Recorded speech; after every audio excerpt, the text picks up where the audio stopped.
Avant-dernier plateau de cet après-midi sur Sira TV, mené par l'Institut Paul Bocuse. Je vais céder la parole dans quelques instants à Agnès Giboreau, directeur de recherche à l'Institut Paul Bocuse. Manger ensemble, ethnographie de l'alimentation et commensalité en maison de retraite médicalisée, c'est le sujet de cet après-midi. La recherche de sociologie appliquée au secteur de la restauration permet de questionner le modèle alimentaire français et le partage des repas en maison de retraite médicalisée. Nous abordons le sujet avec Agnès Giboreau. Merci à l'Institut Paul Bocuse et à ses partenaires. Bonjour. Merci. Bonjour à tous. Donc, j'ai le plaisir de rassembler aujourd'hui autour de ce sujet essentiel de l'alimentation des personnes âgées en maison de retraite. Laura Guérin, qui est doctorante à l'EHESS, accueillie au centre de recherche de l'Institut Paul Bocuse, encadrée par Claude Fischer, directeur de recherche au CNRS et à l'École des hautes études en sciences sociales à Paris. Ce projet est supporté par deux partenaires. Le premier est GL Evans, donc organisateur du CIRA, partenaire historique de l'Institut Paul Bocuse et de son centre de recherche. Et le deuxième partenaire, ici représenté par Dr Catherine Alvan, qui est le groupe ACPPA. Et nous accueillons également dans notre programme le Centre européen pour la nutrition et la santé, donc un consortium de chercheurs et d'industriels basés à Lyon. Donc aujourd'hui, nous avons choisi d'évoquer la question de l'alimentation des personnes âgées en maison de retraite sous l'angle des relations sociales autour du repas et avec une préoccupation qui est celle de comprendre les mécanismes, les processus à l'œuvre au quotidien et avec une finalité qui est d'améliorer cette alimentation. Donc pour introduire le sujet, je vais passer la parole à Claude Fischler, qui est donc spécialiste de la sociologie de l'alimentation. Bon, merci. Alors pourquoi est-ce qu'on a choisi ce sujet? Ça se situe dans le contexte d'un programme de recherche de notre équipe qui porte sur la commensalité. Commensalité, partager la table, cum mensa. Et qu'est-ce qui se passe autour de la table, ou autour du repas, ou autour de l'alimentation qui réunit les participants, et dans quelle mesure est-ce que ces interactions entre les participants influent sur la prise alimentaire, sur le comportement alimentaire?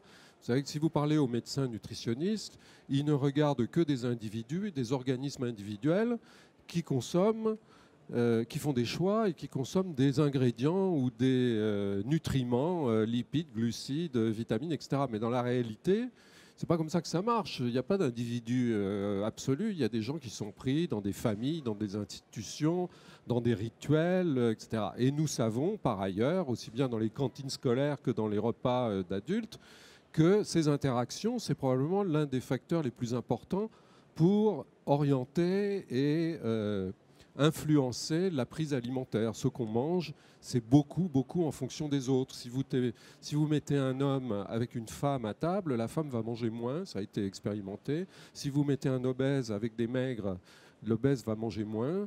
Et si vous mettez des tas de gens ensemble dans une situation de buffet, genre Club Med, ils vont manger plus. Donc on sait que le type d'interaction influe sur le comportement alimentaire.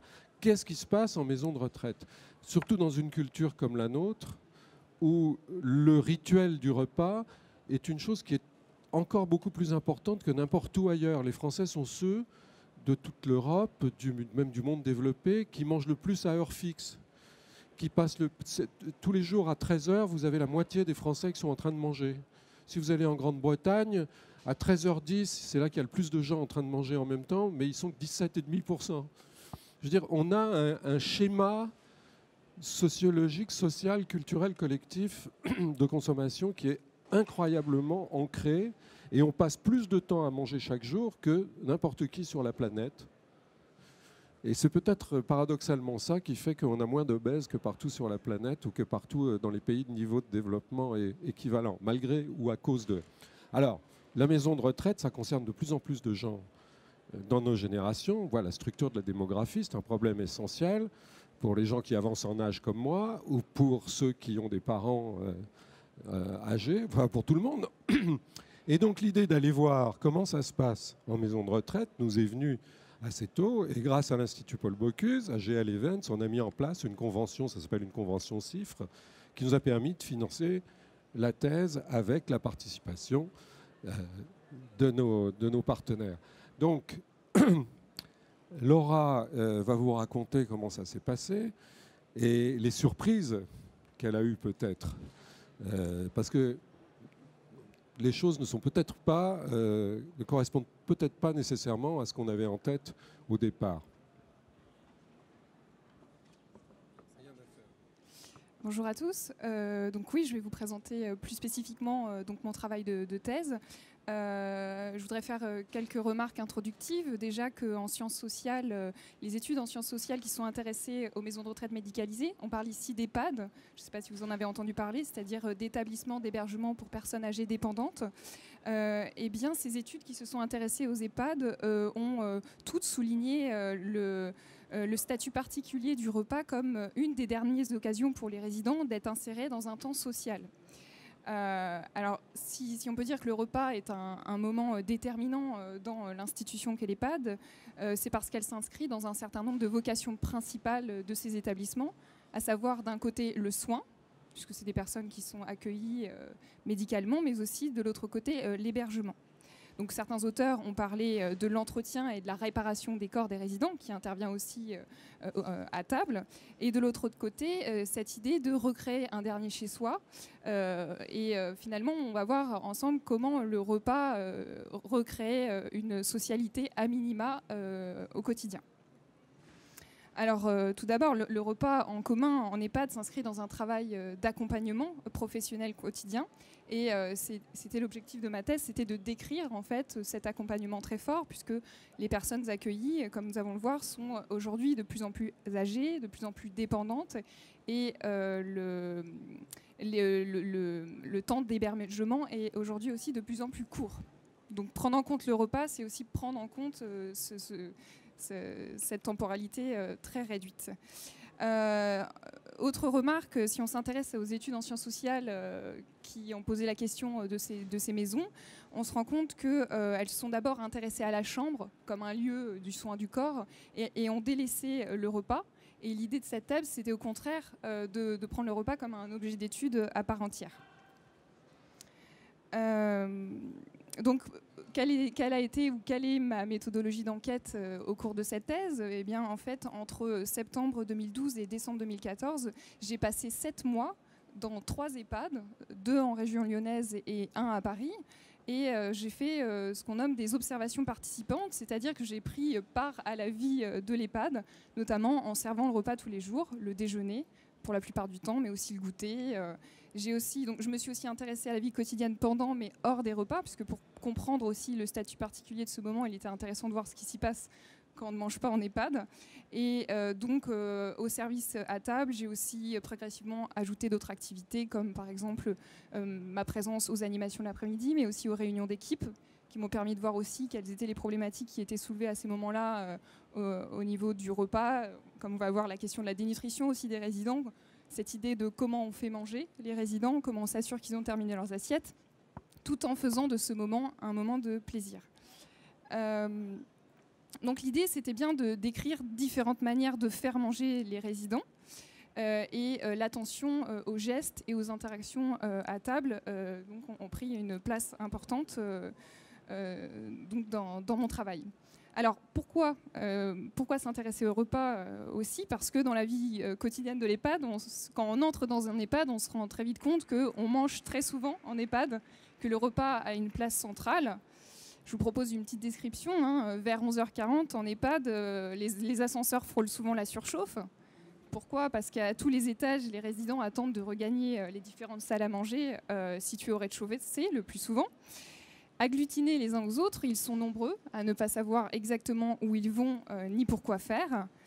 Alors qu'au pas de course, les agents de service et auxiliaires de vie répètent les mêmes phrases. On peut entendre « Madame Gégou, avancez s'il vous plaît »,« Monsieur Thalès, levez-vous »,« Madame Pouillet, restez là maintenant ».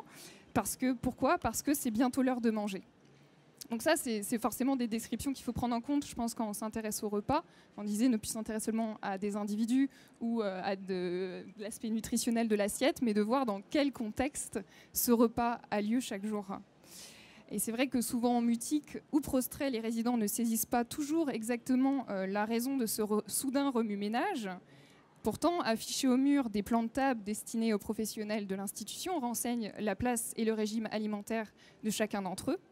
Et ce qu'on pourrait dire, c'est que sans ces outils mémotechniques, sans les gestes qui accompagnent les corps dans l'espace, sans les nombreuses interactions destinées à rappeler, réexpliquer, redire que le moment est venu de manger avec les autres, très certainement qu'un repas collectif n'aurait pas lieu. Et donc c'est à partir de ces observations que la thèse a commencé. Mais peut-être que je vais passer la parole à Madame Alvon, qui va plutôt nous préciser quel intérêt a aujourd'hui un EHPAD à mener ce type d'enquête. Bonjour. Donc, je suis directeur médical d'un groupe de maisons de retraite. Donc, nous avons 40 maisons de retraite, 3000 lits. Et depuis quelques années, le groupe ACPPA réfléchit à une autre approche de l'alimentation des personnes âgées. Pendant longtemps, dans les maisons de retraite, on a réfléchi à l'approche hôtellerie-restauration, d'un côté, améliorer la qualité de la salle à manger, éventuellement l'hôtellerie, de mettre 2 verres, etc. Et puis, de l'autre côté, il y avait l'équipe des médecins qui travaillait peut-être la nutrition. Et est arrivé les indicateurs de nutrition. Et avec mes médecins, j'ai démarré, il y a à peu près 4 ans, un projet de prévention de la dénutrition, dépistage dès l'entrée, travail sur la prescription des compléments nutritionnels, voilà, un travail très médical. Et puis petit à petit, rapidement d'ailleurs, il a fallu se poser sur les interactions entre la restauration et le médecin et la nutrition. Et c'est pour ça qu'est arrivé avec l'opportunité de Laura dans une vision sociétale de nos maisons, avec une observation de ce qui se passait autour de la table. Et c'est ce qui est passionnant depuis 2 ans, c'est d'avoir quelqu'un totalement hors du milieu habituel des soignants et des milieux des maisons de retraite, à regarder ce qui se passe autour de la table. Et du coup, nous sommes interpellés par des habitudes qui ne sont peut-être plus interpellantes au départ par les professionnels, cette notion d'heure fixe, d'arriver à l'heure, de rester à table parce que c'est l'heure de manger alors que la personne a peut-être envie de manger qu'1 heure plus tard, de cette obligation de collectivité et de tout ce qui entoure le repas et qui a forcément un impact sur la nutrition et la dénutrition de nos personnes âgées. Et puis, ce qui est également très innovant dans cette recherche, c'est qu'on est dans une cohorte de personnes qui n'ont jamais trop été étudiées, les 80-100 ans. C'est-à-dire les personnes âgées, fragiles, très dépendantes. Et sur la nutrition en médecine, on a beaucoup de choses sur les personnes âgées, mais 60-80. Les besoins, les attentes, etc. Après 80, 85 ans, 100 ans, les besoins sont différents, les attentes sont différentes. L'alimentation ne peut être qu'un plaisir. Et puis nous, médecins, on doit empêcher la dénutrition pour éviter la chute, les infections, etc. Donc cette étude conjointe a ouvert les yeux de pas mal de docteurs. Nous travaillons maintenant avec une autre vision et ces observations ne peuvent qu'engendrer d'autres observations puisqu'un autre sujet de travail est en lien avec l'Institut Bocuse sur une corrélation éventuelle entre la satisfaction d'être à table pour nos personnes âgées et la dénutrition. Et on va essayer de voir s'il y a un relais entre les deux. Donc voilà, toutes ces études ne peuvent être que bénéfiques pour nos maisons pour faire avancer la nouvelle approche de l'alimentation. Merci. J'aimerais poursuivre cette discussion en vous posant à tous les trois des questions de perspective par rapport à cette prise en compte du lien social au cours du repas en EHPAD, et notamment l'importance qui a été soulignée aujourd'hui des du personnel de service et des interactions entre les résidents et le personnel, mais également la part des relations entre convives. Et dans un contexte très contraint qu'est celui de l'EHPAD, est-ce que vous envisagez des perspectives d'évolution stratégique, d'orientation, de la formation du personnel ou du management de la restauration en EHPAD? Est-ce qu'il faut imaginer des réservations individuelles des tables?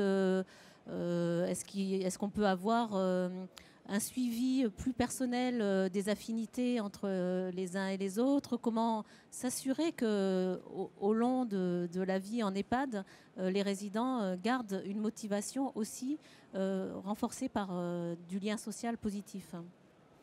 Je peux commencer par répondre. Je pense que vous l'avez bien dit, en fait, c'est qu'aujourd'hui, c'est une population qui a été très peu étudiée. C'est-à-dire qu'on s'est arrêté à des personnes âgées qui étaient capables peut-être de faire des entretiens avec les chercheurs ou de dire j'aime pas ça ou je veux autre chose. Et aujourd'hui, c'est un problème que j'ai eu au cours de mon enquête, c'est qu'en allant voir, et c'est une de mes surprises aussi, c'est qu'en allant voir le repas commun en EHPAD, je me suis rendu compte aussi que c'était un repas très silencieux, que les résidents n'étaient pas forcément capables de faire valoir leur choix. Je pense que c'est vraiment l'idée de faire valoir ce que l'on veut. Et donc à partir de là, quand on pense à des perspectives, il faut prendre en compte, je dirais, ce défi-là. C'est qu'on a très peu aussi accès. Alors, il ne s'agit pas de tous les résidents, bien sûr, mais une part de plus en plus conséquente de résidents n'est pas nécessairement capable, ou alors peut-être de manière différente, comme on le disait tout à l'heure, peut-être pas verbalement, parce qu'il y a d'autres manières pour savoir finalement qu'est-ce qu'ils ont envie. Et il y a une chose que je n'ai pas dit tout à l'heure, c'est qu'actuellement en France, dans les EHPAD, manger ensemble, c'est, si on regarde très concrètement les choses, c'est une règle. C'est-à-dire que les résidents ont à manger avec les autres, et c'est ce qui signe finalement dans leur contrat de séjour en arrivant, c'est vous vous engagez voilà, jusqu'à la fin de votre vie à manger avec les autres personnes le midi. Alors, quelques exceptions ont lieu, notamment quand il va y avoir une prescription médicale. Donc, la question, je pense, qui se pose par la suite, c'est comment on fait valoir, et c'est des enjeux presque philosophiques, à la fois l'autonomie de la personne, cette capacité de dire je veux, je ne veux pas, et à la fois, on est vraiment aussi dans des logiques de sécurité alimentaire, puisqu'il y a toutes les questions, on n'en a pas parlé ici, mais de fausses routes des personnes qui, par exemple, vont vouloir, je ne sais pas moi, manger le brownie, alors, vous avez un côté, un brownie mixé, c'est pas très beau. Et puis de l'autre côté, vous avez le beau brownie. Vous avez 95 ans et on vous dit que vous n'avez pas le droit, à cause de votre diabète, de ne pas manger le brownie. Je pense que ça, s'il y a une question très profonde et très éthique, même si on a l'impression que c'est juste un brownie, ça, c'est une belle question. Dans les perspectives, je pense qu'il faut peut-être qu'on se dise oui, c'est des grandes questions, mais qu'on ose les poser, même si, voilà. Merci. À ce jour, dans la réflexion, c'est vrai que les observations que l'on peut mener ou que mène Laura nous interpellent sur les images qu'il y avait sur les maisons de retraite. Depuis des années, on essaye dans nos maisons d'apporter un lien social, et le repas en est un. C'est-à-dire presque, comme Laura l'exprime, une obligation à aller en salle à manger et non pas rester seule dans sa chambre à manger seule devant son repas. Parce que c'était dans une vision de recréer du lien, refaire, manger ensemble. Mais on peut aussi s'interroger si, à la fin de sa vie, on a toujours envie de manger ensemble. Et c'est tout ce paradoxe de créer des liens sociaux et éventuellement d'être dans le choix de la personne. Quand on n'a jamais vécu en collectivité, est-ce que terminer sa vie en vivant en collectivité obligatoirement, c'est une bonne chose? Ou si on peut avoir le choix du convive. Ou des convives. Et le choix des convives parce également. Parce que, évidemment, c'est une question de fond, ça. Compliqué, c'est toujours ce paradoxe de la collectivité et de l'individualisation. Voilà, mais alors ce qu'il y a derrière, et là je pense que Laura peut intervenir là-dessus, ce qu'il y a derrière, c'est aussi le fonctionnement de l'institution, le personnel, les contraintes, et comment on arrive à gérer cette aspiration éventuelle à l'autonomie. Enfin, déjà, il y a la tension entre l'autonomie et le lien social. C'est comment on équilibre, comment on organise cette tension. Et ensuite, il y a la gestion, parce que si on parle d'une autre institution qui est l'hôpital, on est tous capables de voir qu'à l'hôpital, la plainte essentielle, c'est de dire finalement, le fonctionnement de l'organisation l'emporte sur le confort de l'individu, bien souvent. Donc comment ça se pose dans ce milieu-là, quoi? Déjà, c'est intéressant le changement de regard qu'on peut avoir sur certaines choses. Se dire que, par exemple, on va avoir une vision en se disant manger ensemble, c'est très bien, ça crée du lien social. Mais aussi, on peut voir les choses du point de vue du résident et se dire qu'être confronté à différentes formes de dépendance physique et psychique à table, puisque je parle souvent, j'ai un chapitre qui s'appelle le casse-tête des plans de table, parce que c'est vrai que d'un point de vue de l'institution, c'est un réel casse-tête, puisque alors forcément, il y a des personnes qui viennent, qui arrivent, qui partent, les places qui sont prises sont les places de personnes qui sont parties. On ne peut pas rechanger le plan de table à chaque fois quelqu'un complètement, en tout cas, mais aussi quand vous venez à table, vous dites ah tiens, ça c'est peut-être moi dans 2 ans. Donc ça c'est un peu cru, mais en tout cas c'est intéressant de se dire que peut-être on a le point de vue dominant de c'est très bien de manger ensemble. En tout cas, moi, je ne prends pas parti pour ça. Et puis, il y a les absents aussi. Et les absents. Alors, qu'est-ce que l'absence veut dire à table? J'en ai fait moi-même l'expérience, puisque comme j'ai passé des mois, j'ai vu des tables avec des places vides. Et là, j'ai vraiment réalisé, ah, mais c'est pas possible. C'était Madame Dupont qui était là. Pourquoi elle est plus là? Elle est plus là parce qu'elle est décédée il y a 3 jours.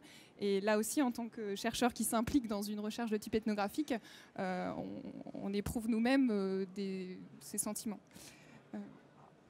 Et enfin, j'aimerais aborder la diversité de l'alimentation au cours d'une journée, puisqu'on a souligné l'importance du déjeuner comme étant peut-être le repas où le plus d'efforts sont apportés en termes de services et de constitution, des préférences, des menus en fonction des préférences des personnes. Est-ce qu'il y a une perspective d'innovation aussi pour mixer cette commensalité avec différents moments de prise alimentaire, avec des collations le soir, le thé de l'après-midi, le petit déjeuner? Est-ce qu'il y a une ouverture pour qu'il y ait une diversité et peut-être une personnalisation du rythme des repas et un peu plus de personnalisation en fonction des résidents? Il y a vraiment une volonté de personnaliser. Et on est toujours un peu bloqué par la collectivité, les horaires de cuisine, la plonge, enfin voilà, une maison. Mais c'est vrai que se réfléchit les petits déjeuners à la carte. Mais c'est compliqué. D'une personne qui ne peut pas se déplacer, qui ne peut pas aller à un buffet parce qu'elle est en fauteuil roulant, etc. Mais ces petits déjeuners à la carte, parce qu'on voit bien qu'avec l'évolution sociétale, on ne mange plus pain, beurre, confiture, café au lait. Il commence à avoir des personnes âgées qui veulent plutôt des protéines le matin, qui veulent leur fromage blanc.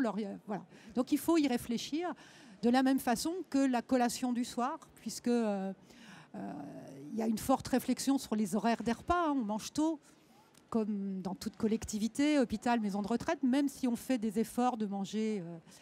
Le jeûne de 12 heures, c'est une grosse problématique dans nos maisons. Et c'est la collation du soir. Qu'est-ce qu'on apporte à disposition pour manger vers 21h, ou à 3h du matin parce qu'on a faim. Non, c'est vrai, il y a une forte réflexion sur l'individualisation avec des impératifs, tant financiers, il ne faut pas se leurrer, que d'organisationnel, parce qu'on n'a pas non plus un personnel pléthorique dans nos maisons de retraite, et que d'être trop à l'individualisation, ça prend du temps. Donc toute cette réflexion, elle est à mener parce qu'elle est super intéressante. Et moi, en tant que médecin, c'est vrai que je trouve passionnant de travailler tous ces aspects de l'alimentation. Merci. Oui, une autre question que je souhaitais aborder peut-être avec vous, Monsieur Fischler, c'est la prise en compte des différences socioculturelles, puisque dans un EHPAD, on est en collectivité, on doit concilier, on vient d'en parler, les préférences, les inclinations personnelles avec la collectivité, mais un autre niveau de granulamétrie serait de se placer à une situation intermédiaire en identifiant, en prenant en compte des groupes culturels, socioculturels qui se retrouvent dans la collectivité et que vous devez prendre en compte. Comment on peut faire le parallèle avec les différences de commensalité que l'on connaît en termes culturels? Moi, j'ai l'impression que c'est plutôt à Laura sur le terrain de nous parler de ses observations à ce sujet. Mais quand même, il faut dire une chose, c'est que les pensionnaires des maisons de retraite, ils obéissent à une segmentation socio-économique préliminaire, c'est-à-dire qu'il y a des niveaux quand même de revenus, de contraintes, etc., qui imposent une segmentation. Donc ça, je crois que c'est une sorte de contrainte préliminaire, non ?